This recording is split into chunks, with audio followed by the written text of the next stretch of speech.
अस्सलाम वालेकुम वरहमतुल्लाह। मगरबी दुनिया में हर साल 31 अक्टूबर को हैलोवीन नामी त्यौहार मनाया जाता है। अगर गूगल पर सर्च किया जाए कि हैलोवीन पर पहने जाने वाले कॉस्ट्यूम जो होते हैं उनकी औसत कीमत क्या है, तो गूगल पर सर्च करने से हमें पता चलता है कि वो औसत कीमत $50 है, जो कि तकरीबन 14,500 रुपये बनते हैं।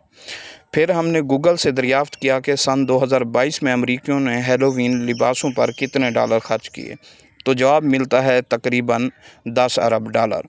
अगर इस रकम को रुपयों में बदला जाए तो तकरीबन 33 खरब 31 अरब 60 करोड़ रुपए बनते हैं। हर साल ही दीन बेजार लोग कुर्बानी पर तनकीद करते हैं।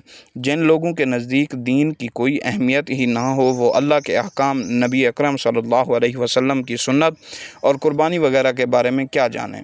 कुर्बानी पर मोतरज़ कुछ लोग जानवर दोस्त बनकर एतराज़ करते हैं कि इंसान महज अपने ज़ौक़ ताम की खातिर दुनिया भर में लाखों जानवरों की जान लेते हैं।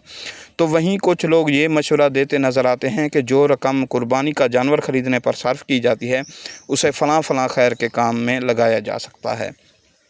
याद रहे कि कुर्बानी घर के सरबराह की तरफ से होती है, यानी अक्सर हर घर में सिर्फ एक जानवर ज़िबा करना काफ़ी रहता है। इसके बरअक्स हैलोवीन कॉस्ट्यूम घर का हर फर्द पहनता है, बल्कि अगर किसी ने कुत्ते और बिल्लियाँ पाल रखी हैं तो उनके लिए भी अलहदा से कॉस्ट्यूम का इंतज़ाम किया जाता है। कुर्बानी का गोश्त भूखे खाते हैं। गरीब मुल्कों में बसने वाले कई लोग ऐसे हैं जिनके यहाँ गोश्त सिर्फ कुर्बानी के दिनों में पकता है, बाकी सारा साल गोश्त ख़रीदने की ताकत नहीं रखते। इसके बरअक्स हैलोवीन कॉस्ट्यूम के सिवाय एक दूसरे को डराने हंसाने के कोई मसरफ़ नहीं होता। ये लिबास ज़्यादातर एक ही मर्तबा पहनकर फेंक दिया जाता है। आपने कभी कुर्बानी पर तनकीद करने वाले किसी मुल्हिद व लिबरल को हैलोवीन पर की जाने वाली फ़जूल खर्ची पर तनकीद करते कभी नहीं देखा होगा।